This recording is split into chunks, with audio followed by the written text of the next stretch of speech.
Welcome to another episode of Behind the Dreamers. I'm Jennifer Loading, and we are talking to the achievers, the creators, the magic makers, and the dreamers. These are our friends, these are your friends, and they are living the extraordinary. Today's episode is brought to you by Walt Mills Photography. If you are a creator needing post-production, consultation, or promotion, Walt Mills is your guy. Whether short films, YouTube production, photography work, or a new headshot, he can help you find a solution to match your needs. To learn more about Walt and his work, go to photosbywalt.com. We also want to give a shout out to our friend Chris Clue at Upbeat Media Productions. If you're in need of turnkey special event production, Chloe is your go-to. You can learn more about him and his work at upbeatmediapro.com. All right, we're super excited to welcome our guest to the studio today, JennCole. So Jennifer, we're excited to have you here. Welcome. Thank you, Jennifer, and I'm excited to be here. Yeah. It's great being here. Thank you. Well, we're going to tell our audience a little bit about you, and then we'll get jumping into this. Sound fair? Right. We want them to know who you are, right? Yeah. All the amazing things you've done.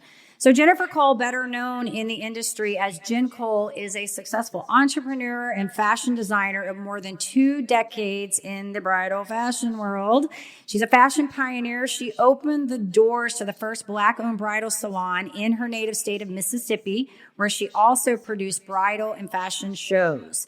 She honed her craft through the study at the Art Institute of New York City, her work at the Historical Library of the iconic Ralph Lauren, and her work in worldwide travel as a professional tailor with top hat imagewear. She now couples her passion for design with her unrivaled ability to create bespoke pieces that bring every bride's vision to life. And a couple of cool things about Jennifer that I think are really neat. In 2019, she was awarded the Knot Best of Weddings 2020 with the Knot New York and has been featured in the Knot New York Wedding magazine 6 times in 2019 and 2020. She's been featured by International Association of Women and awarded a 2019-2020 influencer for her business and community. She's also a part of one of the biggest bridal showcases in New York, and I'm planning to do some here in the States, or here in Texas. So super excited about what you're doing, Jennifer. And I know she also has an amazing charitable foundation, which I'm sure she'll talk about here. But we want to get you on. So welcome to the show. Thank you so much for having me, Jennifer. Yeah, her bio, Chloe, just so you know, is like 3 pages long. So once again, we had to where do we find all the highlights here, right? It's one of the beauties of getting, people like you on the show is that you guys have been around for a while, so you've done a lot of amazing things, and we just have to get what is the best of the best here, right? So super excited. So I want to kind of back this up, talk about how you got into this industry, because obviously you've been doing this for a while, and there's something to say, I think, about persistence and tenacity and sticking with your craft. But I want to know, take us through the beginning of this, how this started for you, in the, were you doing this as a young child? Yes, I was. So basically, my mom always sewed. So at the age of 12, I could pretty much make anything. So I can remember her making uniforms for some of the private schools in Mississippi, and I used to do all the hemming. She did all the sewing. I did all the hemming. So in my mind, I always liked to watch the red carpet events, the award shows. So I was always fascinated by the formal wear and wedding gowns and stuff like that. So basically, I went to school at Alcorn State University in Mississippi, but at that time, they didn't have any fashion classes, for designing. So basically, I took up fashion merchandising. Okay. So after college, I actually opened my own. I got my start doing alterations. So 2 years at home doing alterations, and then I moved into my first commercial building working with a cleaner in Mississippi, which was Martin's Cleaners. So what got me started, after college, I purchased a skirt from a store and didn't realize until that following winter that the zipper was messed up in it. So that's what triggered me to start my own business doing alterations. So I actually took it to a lady, and when I found out what she charged, so I started checking prices. So I tell her to this day, I said, "You the reason I started my own business was because of that skirt." And the zipper, so I started checking the prices. But then during the summertime, I thought I would be slow because I did a lot of work for the school. So in the summertime when school was out, the thing that kept me busy was wedding gowns. So I just decided, if I'm going to keep altering wedding gowns, I might as well sell them. So I started, coming to Dallas. I actually came to Dallas like twice a year for market when I opened my own store. But at that time, I like expanded like 4 years straight in the same month, February. For 4 years straight, I expanded my business, into bridal, and I got bigger and I got bigger. But that's where I got my start from. And, From a zipper. Yeah, from that zipper. I love it. I love it. That's how I'm going to remember you now, how you started your business from that skirt that had the zipper. That's so great. Hey, look, everybody has to have like their moment, I think, and it's so funny how you can look back at that and you can be like, hey, I got this piece and it was messed up. And that was like the turning point for me. Because I was like, I could have did this myself. So then I started checking around and I saw the prices of alterations. And so I just started from home and I worked from home from 2 years and I outgrew home. So that cleaner actually had like 8 stores and I did all of their alterations. Wow. And kept up with them. Wow. Yeah. And that got you all the way to where you are today. Yeah. That's so incredible. I think, it's neat to hear because the guest on our previous show, we talked about that, how she had gone to school to get her degree and then really had to, like, as she put it, I forgot what the word was. I said step back, because she wanted to pursue something.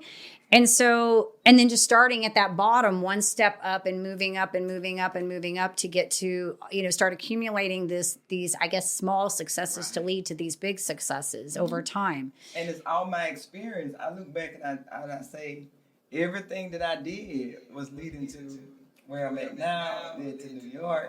So I think when I moved in 2010, I moved to New York. But it was the experiences I had that landed me the jobs in New York. So basically in Mississippi, I sold my house, got rid of my business, made sure my boys was all right because they was in college. Sure. So I told them for 2 years we are all going to be in college. So when they got in college, I was like, I don't need all this stuff anymore. Yeah. I did this long enough to take care of them, and now I want to pursue what.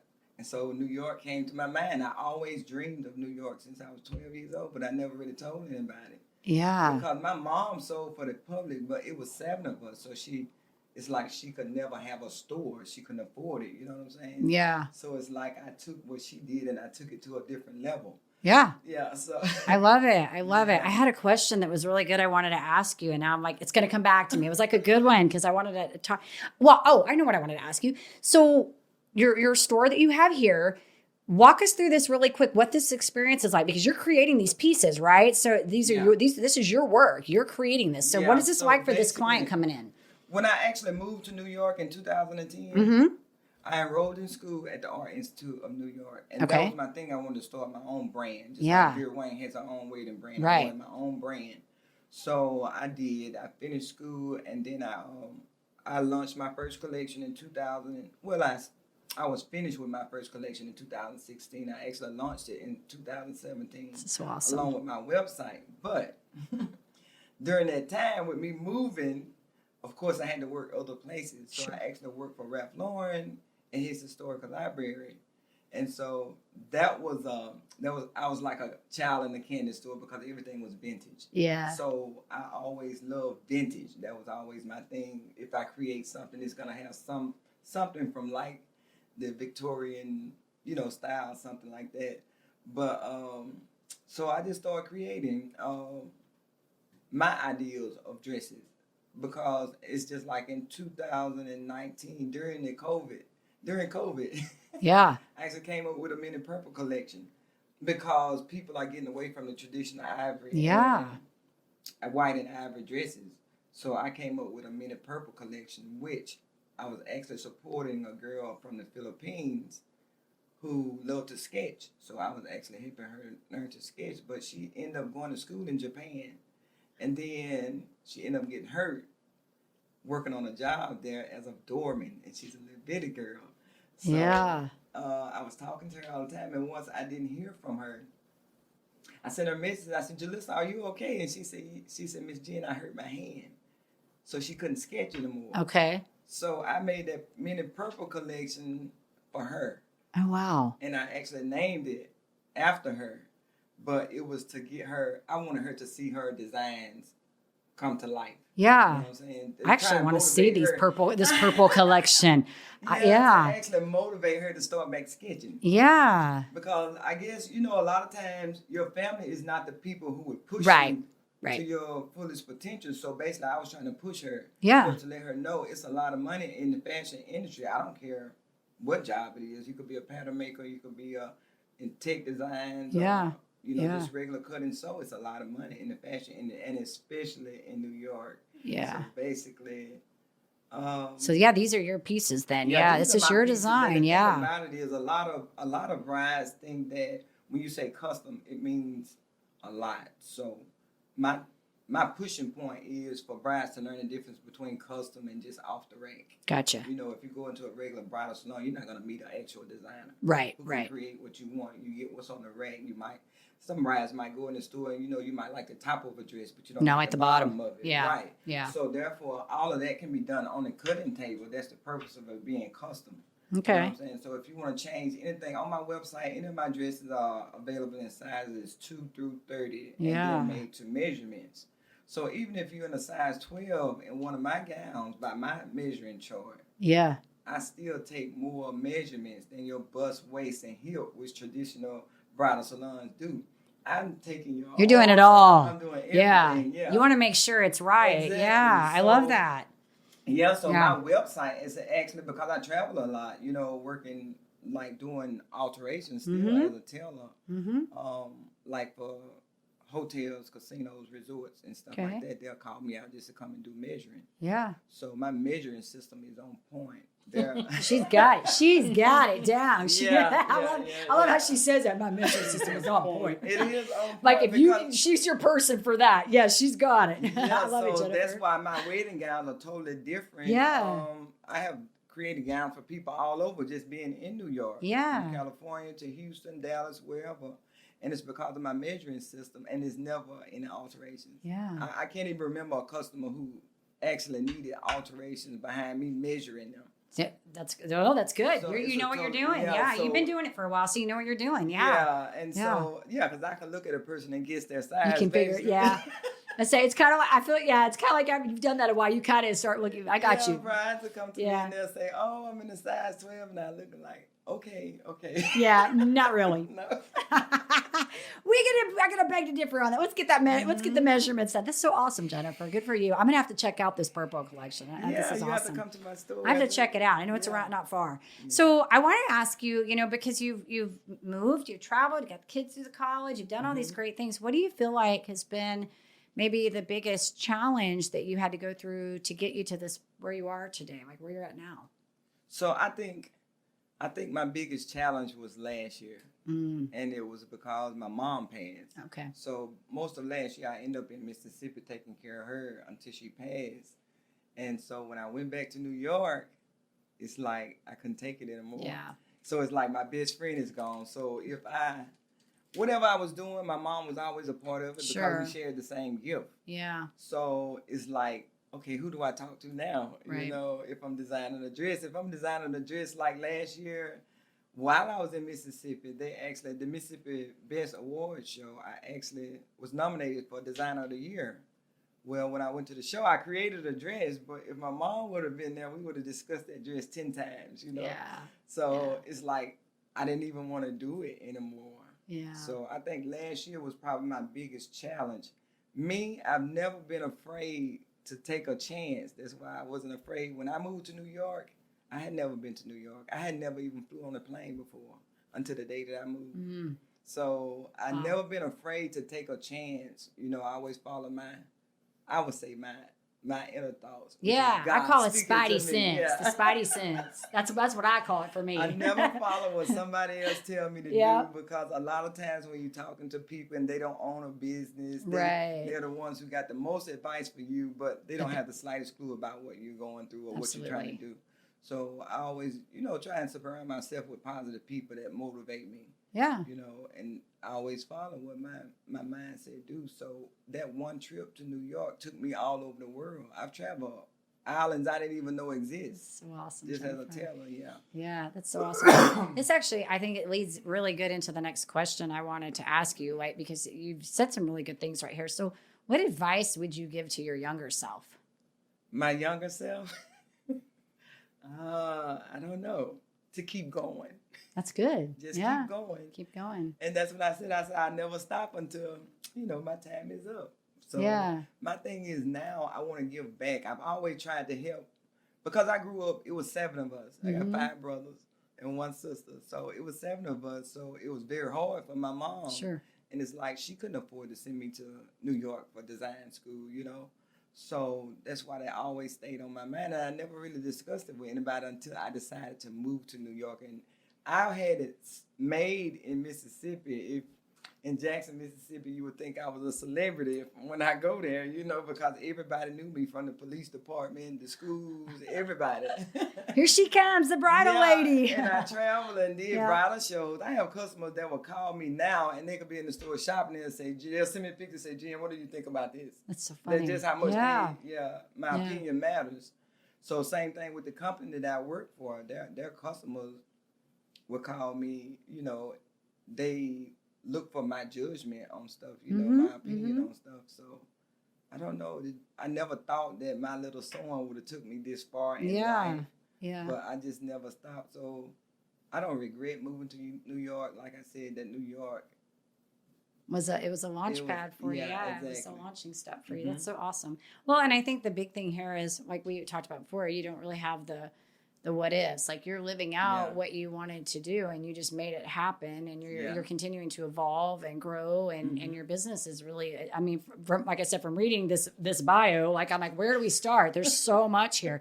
But I think something that'd be really good, because you mentioned your foundation. Let's talk about that. Tell us a little bit about that, because our listeners might want to, what part of, because obviously you got the business, but there's this other side of you.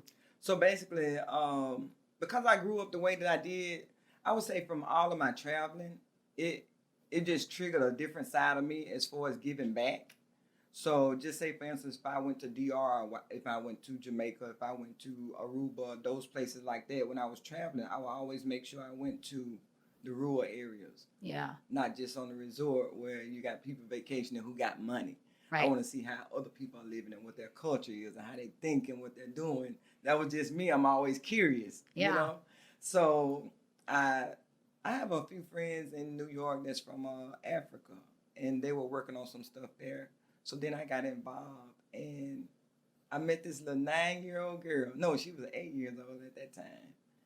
And the picture of her sitting at a sewing machine at 8 years old, she could sew anything. Wow. And I was like, wow. That's you. Yeah, exactly. That's what I said. I'm like, oh my God, I never seen another little girl that determined or loving sewing that much. So I ended up adopting her, and I paid for her schooling and everything for her to be in a better school.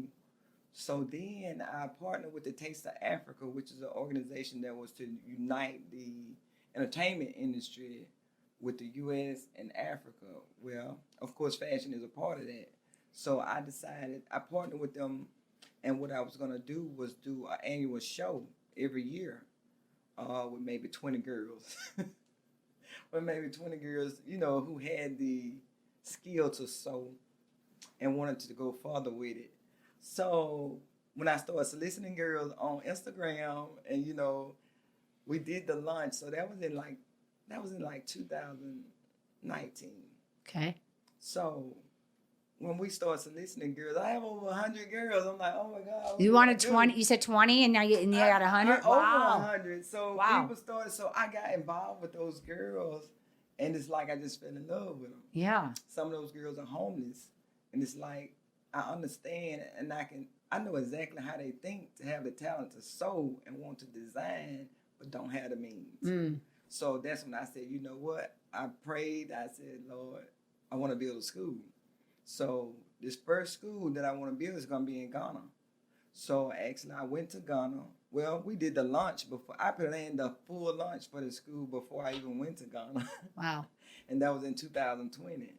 So in 2021, during COVID, when I was at home not working, I worked more on that. So basically, I went on to Africa and I met the girls, and I had a great time, with those girls. So those girls I still reach out to them, but last year, because of my mom, I had to put everything on hold. Sure. So we're in the process. Once I'm settled here, I'm going to start back working on that. So I still keep in contact with them. They, send me messages and I talk to them all the time.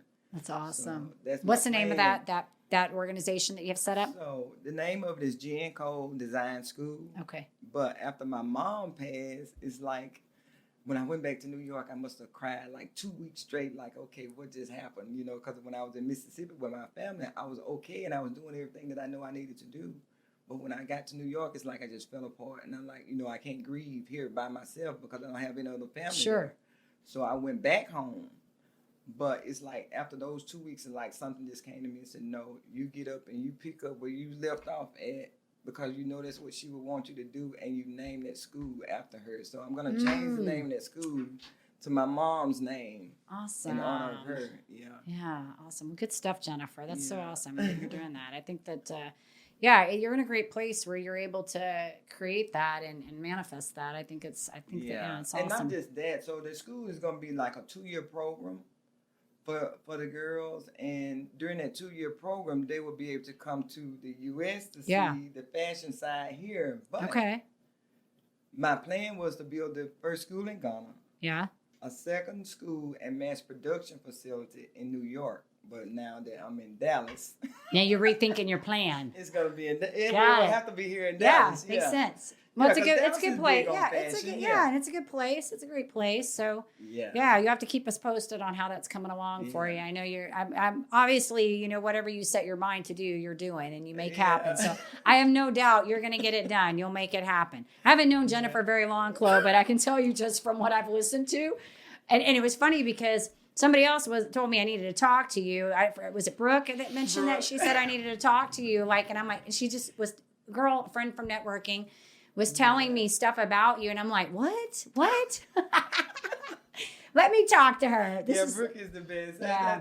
It's so crazy so how I ended up in Dallas. Let me tell you how I ended up in Dallas. So before I moved to New York, my second choice, my thing is I outgrew Mississippi. Yeah, sure. So my second choice would have been Dallas. Okay. So before COVID, I was actually thinking to buy a house in Dallas, but not move yet. Okay. But then COVID happened and I stopped. So anyway, after I went back to Mississippi, and I was there like 6 months, I thought about opening a store on the Gulf Coast, but then I said, nobody's making money on the Gulf Coast but the casinos. Yeah. So my son had a car accident in February. And I had to come here and see about him because he had fractured his leg and he had a bad head injury, so he couldn't work, and he's a personal trainer. So I ended up over here for that. And after 2 weeks, you just stayed here. I was like, I'm not going back. She became a Dallas now. I did. She decided to stay. I'm like, oh my God, I forgot how busy Dallas is. It is busy here. Yeah. It's a good place to have a business too. Texas is a great place to. And everything is a whole lot nicer, a whole lot cleaner. Yeah. It's like I fell in love with it. More friendly. Yeah, more friendly, exactly. Be friendly people. Most of us are. Not everybody. Most of us are friendly. Yeah. So good, Jennifer. So good. This has been awesome. Chloe, I think we need to ask her some fun questions. What do you think? We're going to change it up a little bit? Sounds good to me. We got to ask some fun. Okay, I'm gonna start off with the travel one because you mentioned early on in the show. These, by the way, are supposed to be rapid fire. They're meant to be short. They're not always short, but we try. Okay. We try really hard. So you mentioned earlier traveling all over. So I want to ask you, what is probably the most, I guess, the best place you've traveled to? I always fell in love with Aruba. Have you been to Aruba? I have not. I want to Me open neither. a store in Aruba. Aruba. You've been everywhere, haven't you? She's been all over. Every time I hear Aruba, though, I just think of the Kokomo song. Oh. Aruba, Jamaica, come on, I want to take it. We need to play that. We should, every time somebody says that, we should just play that song, right? Like, oh, here we go, Aruba. Yeah, Aruba. Other than Africa, I really enjoyed myself in Africa. I actually have a house in Africa. Do you? Yeah. Very cool. So after I came here, I'm like, where are all my summer clothes? They're in Africa. They're in Africa. What a problem to have. She's like, my summer clothes are all in Africa at my house. Yeah. It's so great to be worldly, right? To be able to travel. I don't have that problem, Jennifer. Yeah, funny story. When I went on vacation, I had packaged this is a terrible story, actually. I had packaged all my dirty clothes up in a bag, put them in the back of the car, and somehow they ended up in the trash can. And so I get home and I get ready to wash my laundry. It's like we were there for, a little while, some of my workout clothes, some of my good shorts. I'm like, where are my clothes? Like we've never done this. Like I don't know somebody, I don't know what happened. They were in the trash. My. Luckily, I contacted the renter and said, can you do me a favor? I don't know why I even thought to do this. I said, can you go look in the trash and see if there is a trash bag with clothes in it? Sure enough, my clothes were in the trash. Oh, you got lucky. I got lucky. She shipped them to me. That happened to me in my home in Monaco. Yeah. But you didn't get them shipped to you, did you? You were so lucky you didn't get them to mail them to you, did you? No, I was like, man, I don't even know what the odds were on that. But yeah, what a problem to have. Like, you just got to buy you some new ones, Jennifer, right? Yeah. All right. Favorite guilty pleasure food? Oh my. Since you've traveled From everywhere. traveling the islands, oxtails. Oxtails. Ooh, oxtails. Are they good? Oh my I have God. not had that. The best. Mm. So there's a place right down the street that is all I don't want to say it's all Nigerian cuisine, and it's called Fusion Vibes. Mm. Really good. And then if you want to get good oxtail, you just go to like Sweet Georgia Brown's, or you go Oh to. really? Okay. I've never had Or you can it. go to Elaine's. I'm gonna have Elaine's to is check like it out. they do Jamaican stuff. They do Jamaican. Yeah, the jerk Jamaican. I chicken. love the Jamaican. You like it? Oxtail. Yeah, I haven't had that. I'll have to try it. They Mm. are the best. So good. Mm. Do you have a question? Yeah, I got one. What are you listening to right now? Ooh. Music. What am I listening to? Gospel. Most of the time. Okay. Mm. Yeah. Who are some of your favorite gospel artists? CC Wine. That is funny that I do you know. mentioned I do that. know that one. Yes. I did a tour with the Winans. It was Did BBCC, you? the whole family. They did Wow. a tour, and it was called "What's Love Got to Do with It?" Yeah. And it was like a little tour they did, and I did that for them. God, that was like early 2000s. And I really love her new song, the Believe For It. Mm. I love that song. Oh, cool. But when I did the launch in Africa, there's I call her my daughter. Yeah. And she's a gospel singer there. Her name is Diana. So she had just did a song, and the name of it was Believe. Okay. So she ended up coming to perform at the launch that Yeah. song, and oh my God! So I wasn't even there, so they had me on the big screen. Yeah. So when she started singing that song, I started crying. Wow. I started Yeah. crying, and then I could hear somebody sniffling, like on the. And I'm like, okay, that's not me they're hearing. Is it? Like the camera's on hyper. Yeah. So it was the girls. Oh. my God! So it was her singing that song was perfect for the event Yeah. because the girls was like, now they have some hope. So Sure, it was sure. it was very touching out and serious. Yeah. So then the media got me on camera, and when I knew anything they had posted, designer JennCole cries. It was too. I'm like, no, they didn't just post. They did it. not just do that. No, they did not just do that. Okay, I'm going to ask the concert question because I want to ask this Okay. one. What's the first concert you ever attended? Prince. You just scored brownie points over here. That's his favorite artist. Yeah, it was nice. What year was that? Oh my God, You know? I don't even remember. So long ago, huh? Yeah, that was so long ago. Yeah, Prince. That's probably Prince. I don't think the only other concert I ever went to was LL Cool J. LL Cool J. I'm bad. Very He cool. actually had a car on the stage. Yeah. Too fun, Jennifer. Too fun. You've done a lot of great things. I'm excited I definitely want to see some of your work. I want to look at it, but I think you're doing some incredible things. You've done a lot of amazing things, and it's going to be fun to watch as you continue to evolve your line and just what you're doing here in the Dallas area. So for our audience, definitely, if they're in need for bridal wear, customization, they need to come see you. And alterations. So basically, everybody knows me like I said, if I don't sell not one wedding gown, alterations have always paid the bills. Yeah. So I do alterations for male, female. Okay. It doesn't have to be bridal. Sure. That's good to know too, because I mean, I don't have too much, men but have to have their pants hemmed. If you're buying a suit, it has to be hemmed. So I do tailoring like for altering. Most guys want their suits more fitted now, so I do all of that. Yeah, because they'd be too wide here and the pants not be Yeah. long, they're too long, whatever, right? They're Exactly. backwards. Yeah. They got to have bigger on the waist, shorter legs, and the pants are never right, right? Yeah. They're never right. That's so good. Well, Jennifer, if our audience wanted to learn a little bit more about you, your work, all that good stuff, where do we want to send them? Well, they can go to my website or they can come to my location and check out my Okay, well, new tell us both. location. Tell us the location So, and tell us your website. my location is 2201 Midway Road, Suite 102. That's in Carrollton. Okay. It's actually right at the corner of Midway and Keller Springs. Oh, I know where you're at. Yeah, That's you're in not far. Northeast Yeah, I know where you're Central. at. Yeah, Mhm. yeah. So I actually pushed didn't realize you myself were to that be close. open. Yeah, I pushed myself to be open on my birthday. So I actually did just soft opening on my birthday, June 29th. But my grand opening would be August the 18th, starting at 10 o'clock. They'll do the Okay. ribbon cutting. Very cool. Yeah, with the chamber. Midcrest. What is it? Metrocrest? Yeah, Yes, Metrocrest. Yeah. Metrocrest chamber I know where is you're the at. building. Yeah, you're not. Actually work at the LA Fitness right up the road from there. I know where you're at. Yeah. So yeah, very cool. Well, congratulations yeah, on and that. then my website, Yep. of course, is www.JennCole.design.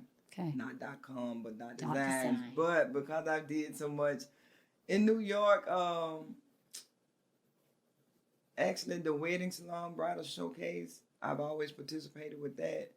So people can just Google JennCole. Yeah, and they'll find a you. whole lot of stuff will come up. Yeah. Just Google her. She's gonna Yeah. come up. They will find you. I'm excited for you, Yeah. Jennifer. You're doing awesome stuff. So I'm And glad. the school, if people want to see what I've been doing, with the school in Africa, it's JennColeDesignSchool.com. Okay, and I'm sure that they But can. that'll pull up Yeah, too. I was gonna say they can find you once they Yeah. go. They'll be. I'm sure you got it all. We'll make sure when this goes out too that we have the website linked on there and Yeah. get you tagged so they know how to connect with you. But Alright. yes, to our audience, just go look her up. You'll find her, right? Yeah. She's been around a while. You can't miss JennCole, right? Yeah. So this has been awesome. We do want to say, of course, to our listeners, if you enjoy our show, please be sure you give us a rating, both on iTunes and Facebook. We can't do this without you. Hit the subscribe button on YouTube. And we want to leave you guys with a final thought. In order to live the extraordinary, you must start, and every start begins with a decision. You guys take care, be safe, and be kind to one another. We will see you next time.